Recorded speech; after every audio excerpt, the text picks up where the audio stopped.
All right, welcome to the Hiking Zaddies Podcast. It's been a hot minute. I have noticed that if I spend my life oversharing what's going on in my brain, in my world around me, any thoughts that have been popping up or just any stories, if I overshare everything with the whole world, life just runs smoothly.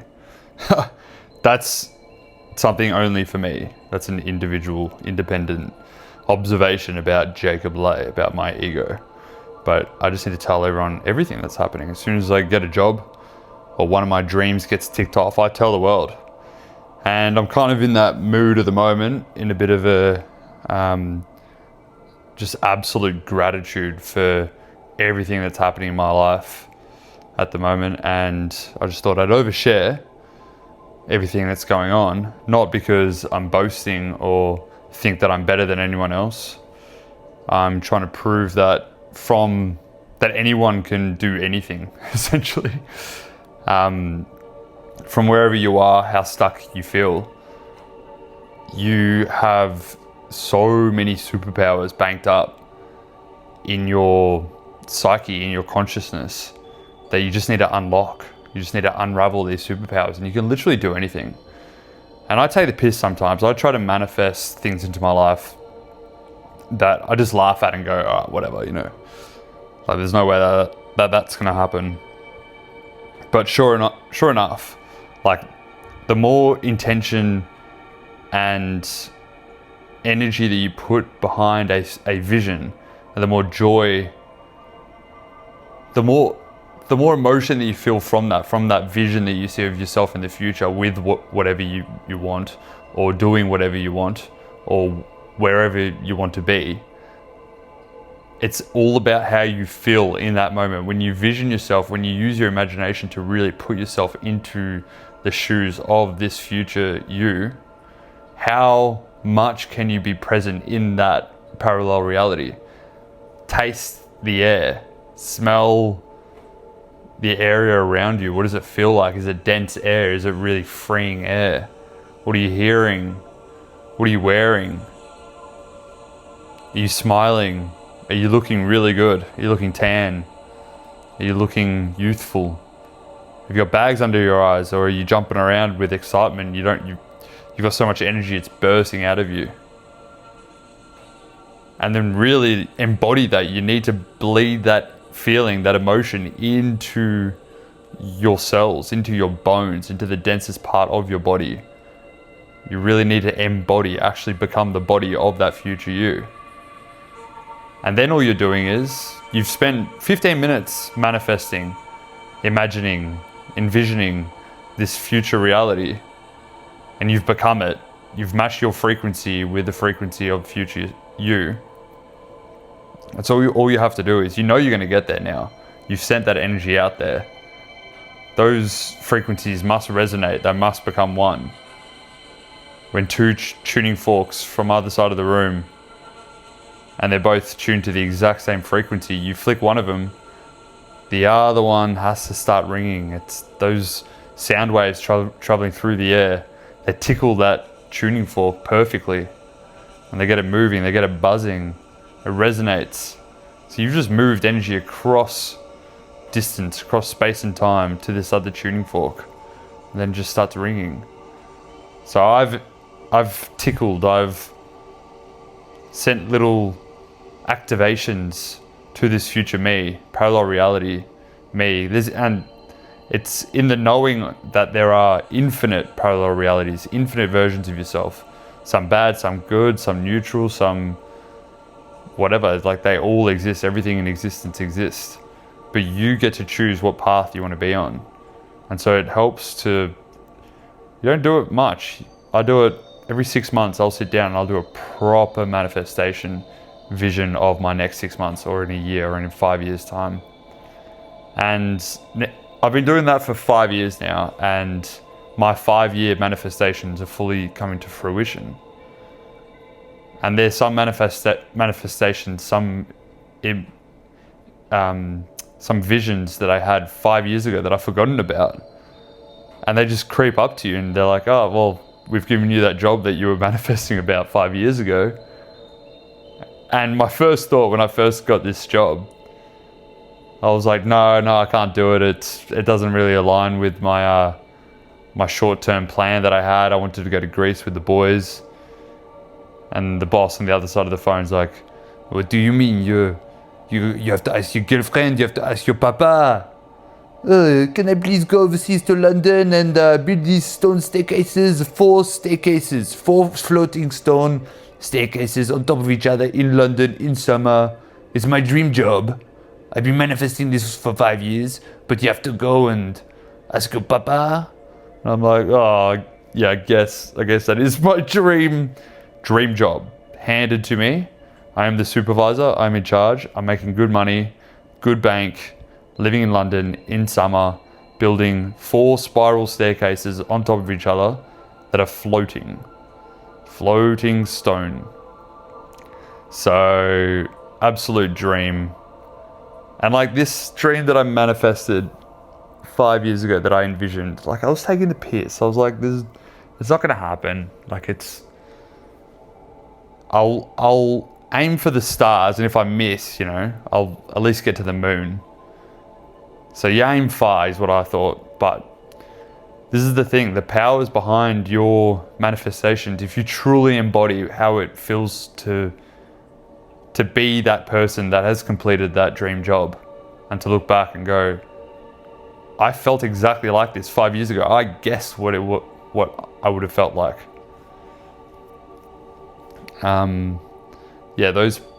You have power. We all have power, and it's in your imagination, it's in your thought, it's in how well you can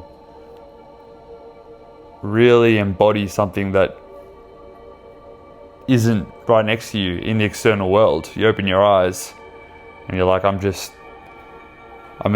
sweeping the floor of a factory. I've just started my apprenticeship.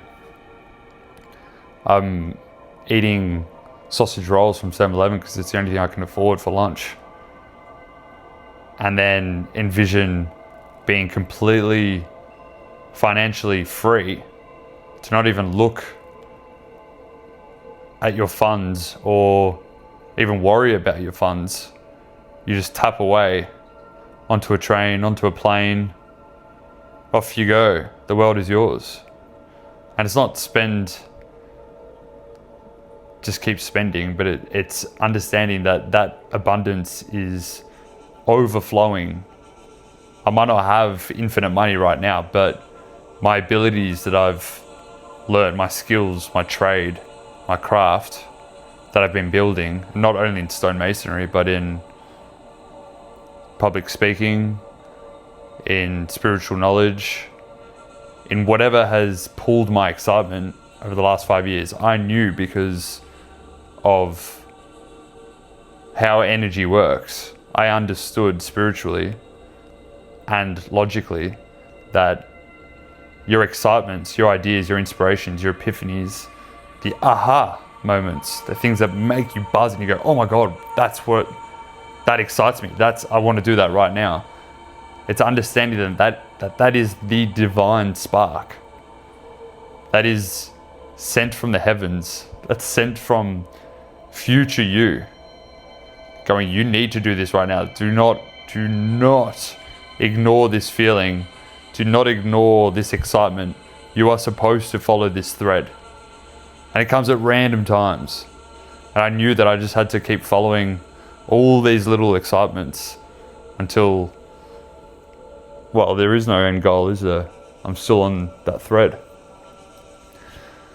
So it's understanding that your excitements, the things that are pulling you, they're pulling you because it's all magnetism.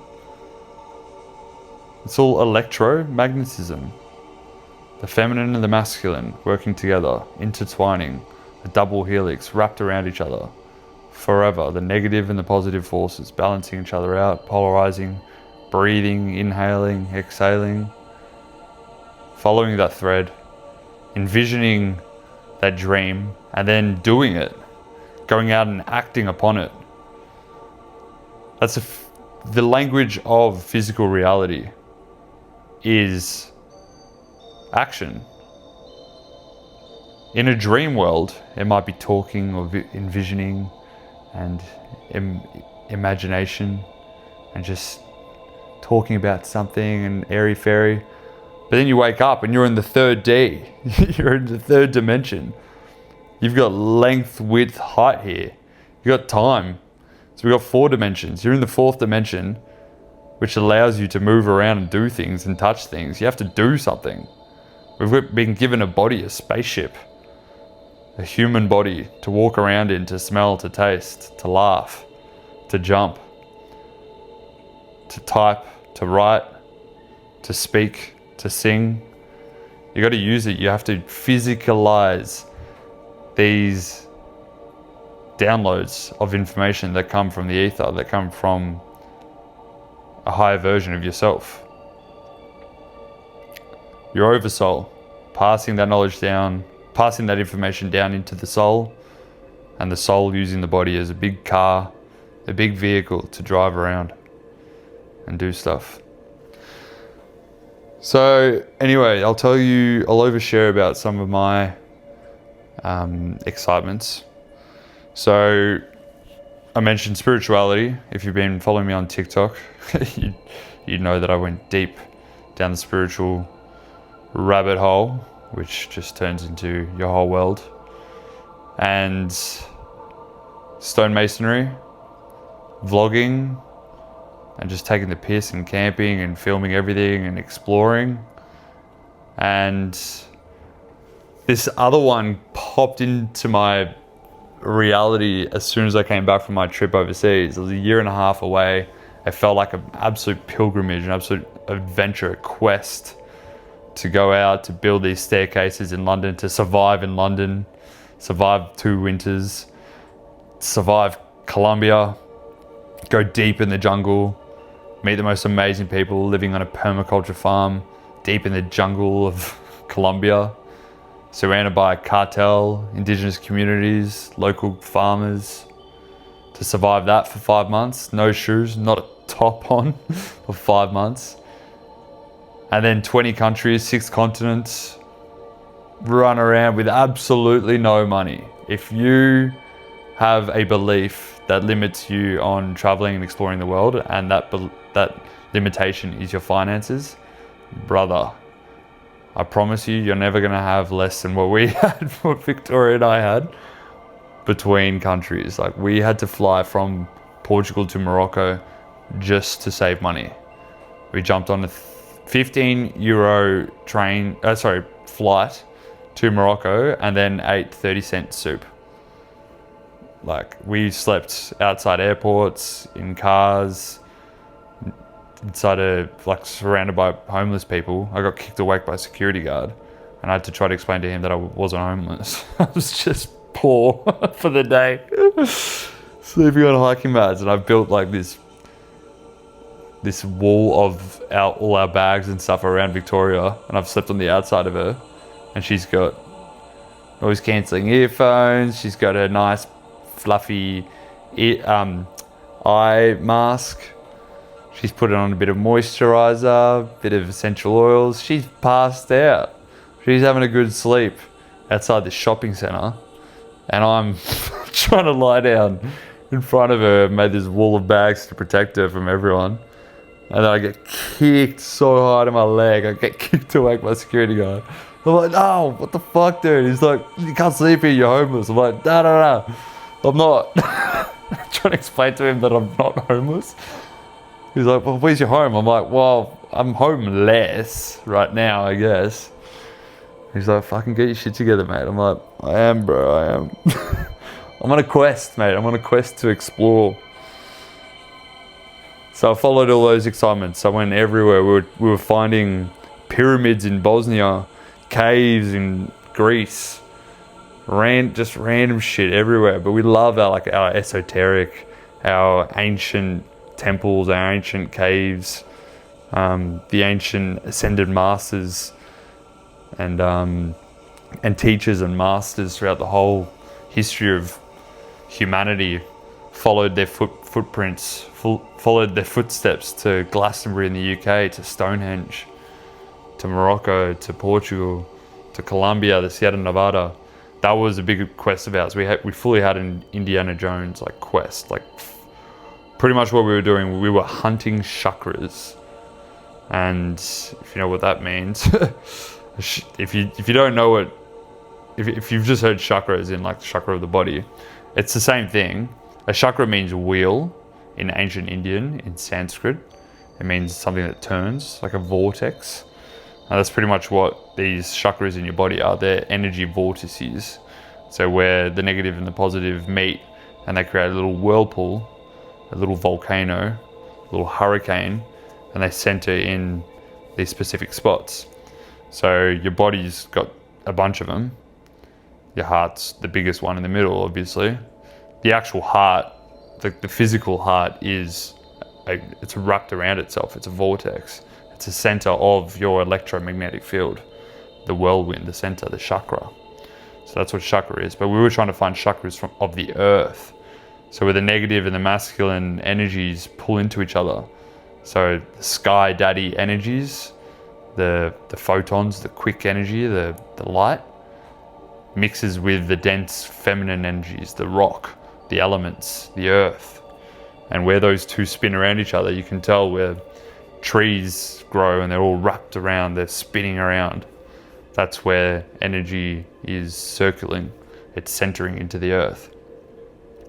So the pyramids are built on them, Stonehenge is built on them. There's plenty of human temples and mosques and churches and cathedrals that are built specifically on top of these things.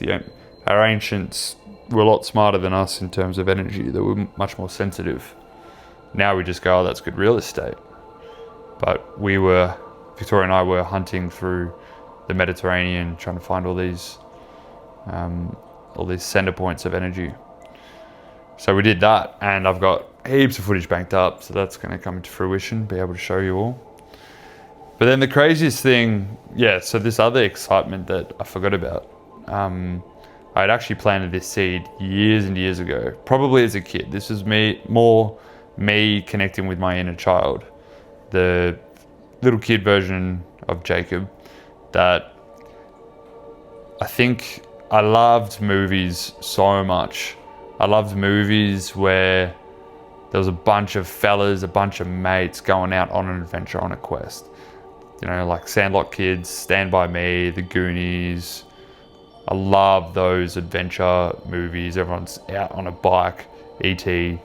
Like we're on a quest together. And but then just making those films, like I really want to make a quest. And a quest movie, a quest book, a story. I want to tell a story. And I went to film school for the summer when I was in year 11, in between year 11 and year 12. And this was me just like dipping my toes into that world of, could I be a film director, a producer, or a writer? Could I get into this? Is this my path? I really felt it was. And I was the youngest person. Everyone else was like a mature age. So it was like a quick course to see what area of film you were more interested in. You could go off and study. So for me, it sounded perfect as a young year 11-year-old. But anyway, I was the youngest there. And I learned pretty quickly. I was really good at it, at from the writing to the camera work to the producing and directing and the imagination. I had the knack for it for sure, but the first thing that I learned from these teachers was if I ever want to do something myself with my own story, it's going to take a lot of hard work and money to be able to get that off the ground, to do your own thing. That was the first thing that I heard. Like everyone was telling me, like, you can go into this, but you have to work your way up this crazy ladder, and it's going to be a long time until you make your own thing. And I wasn't having any of it. Like, I know how I work, I know how sensitive I am, and how my schedule, my routine has to be so customized to how I want it. I won't be able to work for anyone. I'm that stubborn. So I literally left on the last day of this 3-week course, and I went, okay, forget it. I'll come back to this later. I will one day make a movie, write a movie, write a book, write a story, I'll get that story out there, but I don't have to go this way and be a cameraman and go to school, go to uni and learn all this stuff. And go the long way and climb this ladder. I'm gonna skip this ladder. I'm gonna go and make a bunch of money doing something else that I really, really love, that I really enjoy, be creative in other ways. And then I'm gonna come back with a full movie, story, novel, epic, ready to go. And I will have the power behind me as an adult to just get that done. The manifestation skills. So I put that dream on the back burner since the end of year 11, and I forgot about it. Like, it was always like, yeah, you know, it's a dream, it's out there, but I've started stonemasonry, I'm doing these other things, it's out of reach. And then on our way home, on our flight home to Australia, finally after 18 months, we started watching Lord of the Rings properly. So I've watched it before, haven't read the books, and I watched it this time, and then we watched it again, extended edition, and then I read the books, and then we watched the movies again. We watched The Hobbit, and we just got so deep into that world. I could not jump out of that world, because it felt like when Frodo and Sam and Merry and Pippin, when they come back to the Shire at the end of the movie after their quest, I was like, that is me now, coming home to Australia. I've done this big quest, this big epic with Victoria and all my mates that I met overseas, and I'm finally back home, safe in Australia, in the Shire, at Sandy Point, my beach house, trees, birds. The difference with Europe in winter is astonishing. The amount of birds that you hear here compared to UK. I didn't see an ant for 4 months. I didn't see a bug for 4 months. And I did 2 UK winters. And it rocked me. And I was back in the Shire.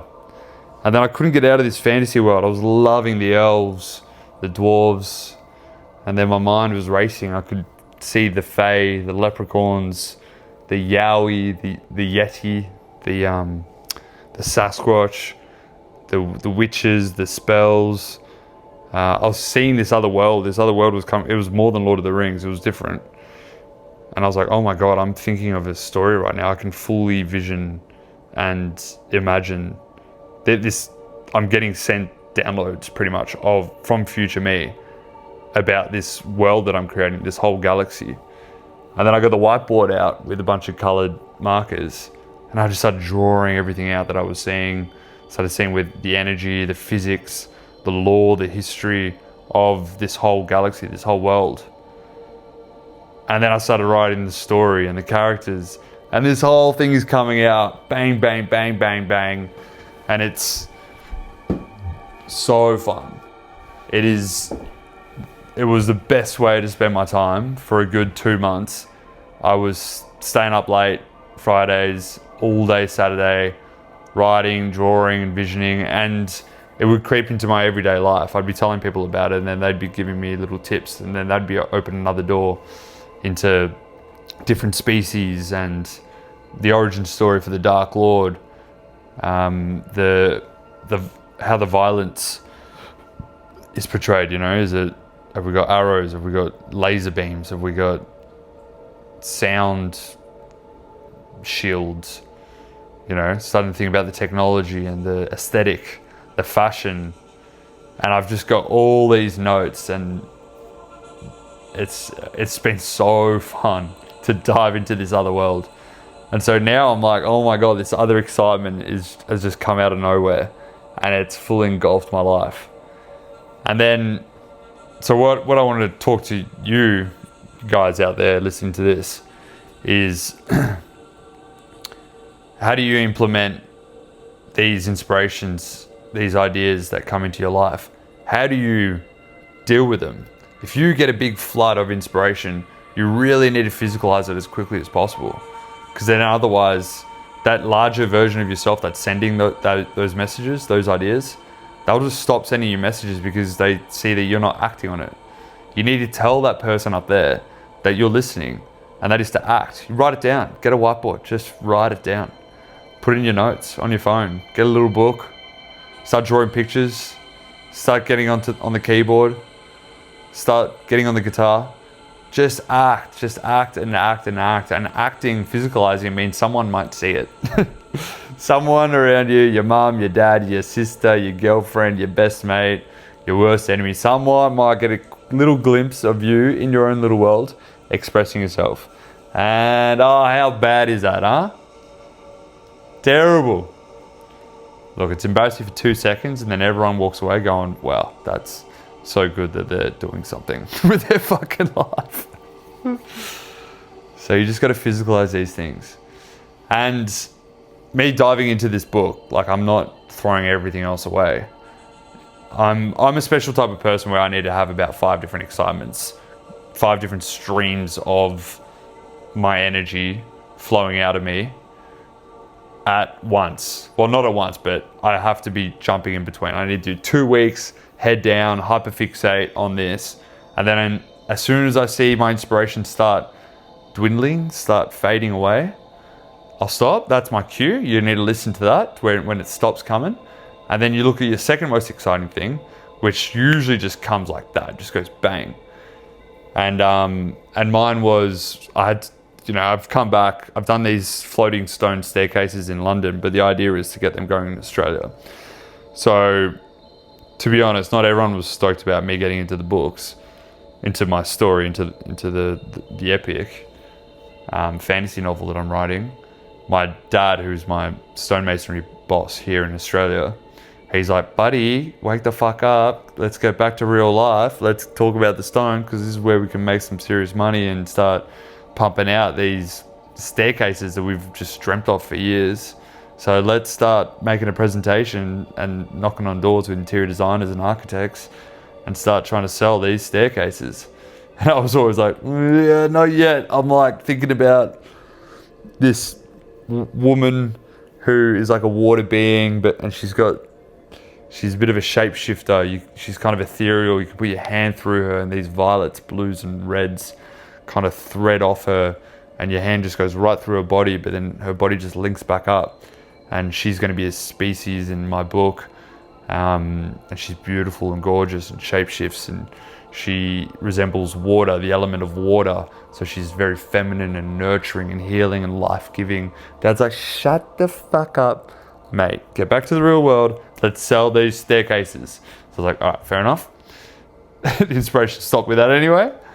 Let's go sell these staircases. And then I put my head down with that. Got obsessed with my presentation, speaking clearly and publicly, and exercising my throat chakra, my expression, my self-expression, and talking, and charisma, and then I focused on that for a little bit, and then we flew to Sydney, baby, and we knocked on doors. We did really well. Handed out a few pamphlets, but then we had proper presentations with some proper interior designers, and that was very promising. I smashed the presentation, had a good chat, had a good laugh. They were in absolute awe of what these stairs do, of what these stairs even are, because no one's ever seen these before. They've never been built in Australia. So yeah, so that was exciting. And then I've come back and I'm like, all right, finally I can start thinking about my next project, or my next excitement, whatever is my other limb of excitement that's pulling me the most. So if I could teach anyone anything, is to follow that zigzag in your life, that path that you follow. It doesn't have to be straight. It doesn't have to be you fully just straight to movie director and have to go through the levels and climb up this ladder.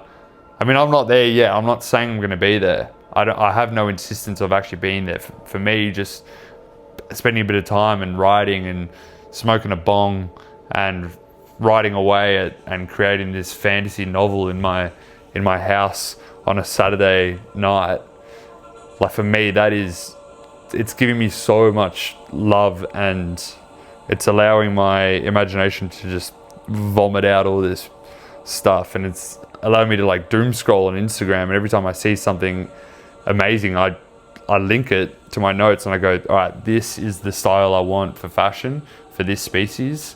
Very Georgian, the country, Georgian inspired ninja combat. I saw that today and I wrote that down and I was like, oh my God, the way that these guys fight with a small little shield in one hand and a small little dagger in the other hand and just quick ninja fighting. I want that in my novel. However, I'll give you a little sneak peek into my movie.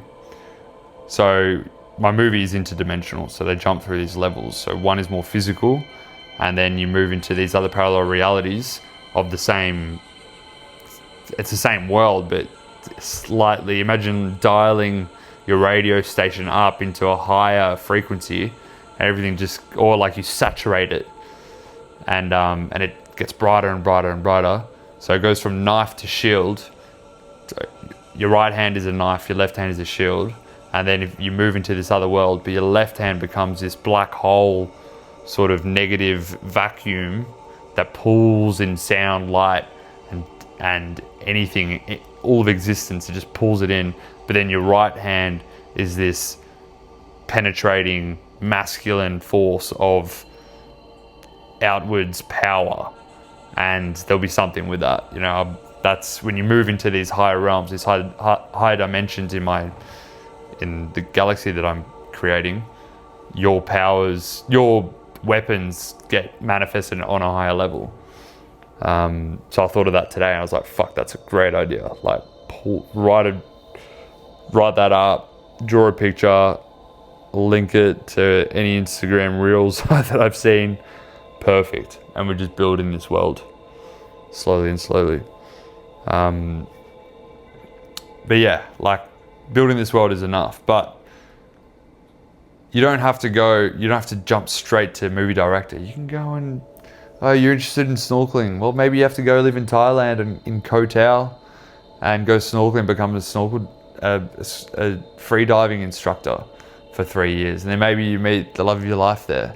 And then you guys move to Colombia and then you start on a permaculture farm. Then all of a sudden, you start, I don't know, who knows, but you just follow this weird path and you don't know how you're going to get there. But I promise you, if you fully want something to happen, you can make it happen. I'll tell you the craziest manifestation we've done. Before we went to Colombia, we had 6 months in London and work dried up in London. So it's not all positive.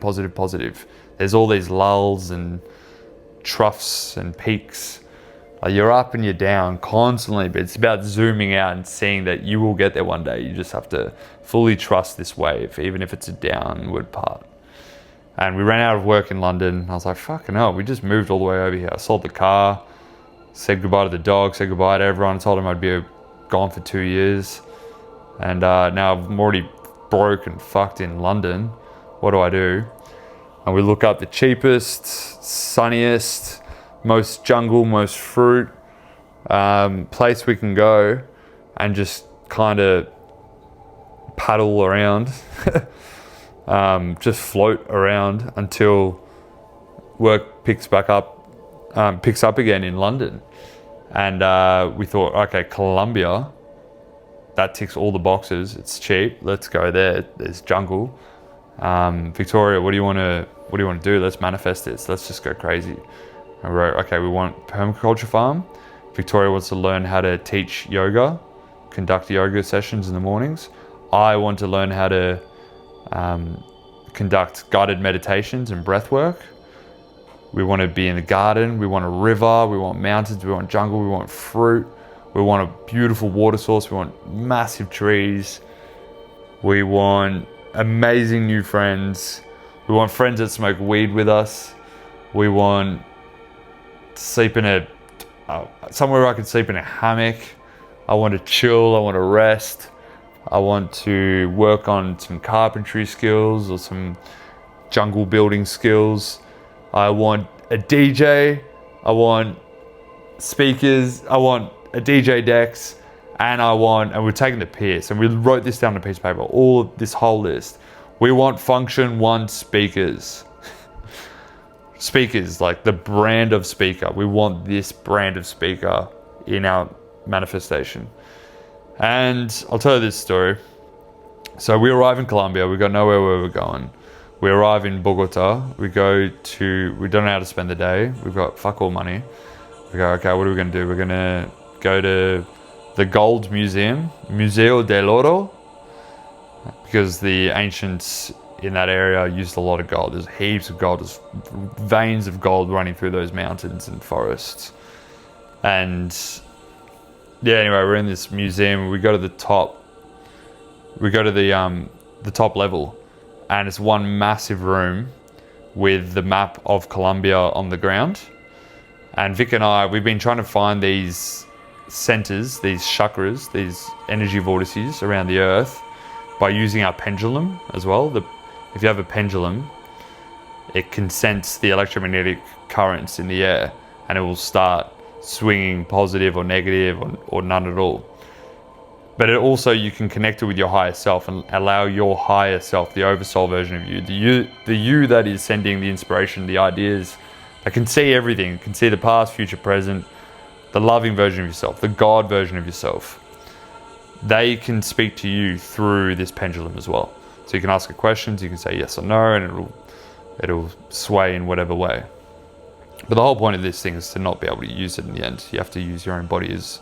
Your body is in itself a technology. It's learning how to use that. So I've kind of weaned off the pendulum, and I've used my own body now. But anyway, we're walking around with this pendulum, and we're looking silly. Everyone's looking at us.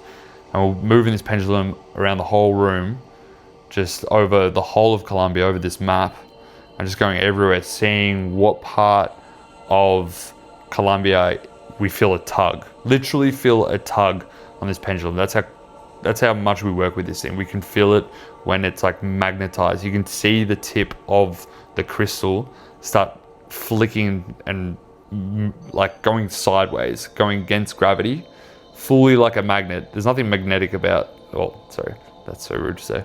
It's a lot magnetic about my pendulum, but it's not a magnet. it's not a magnet in the normal sense.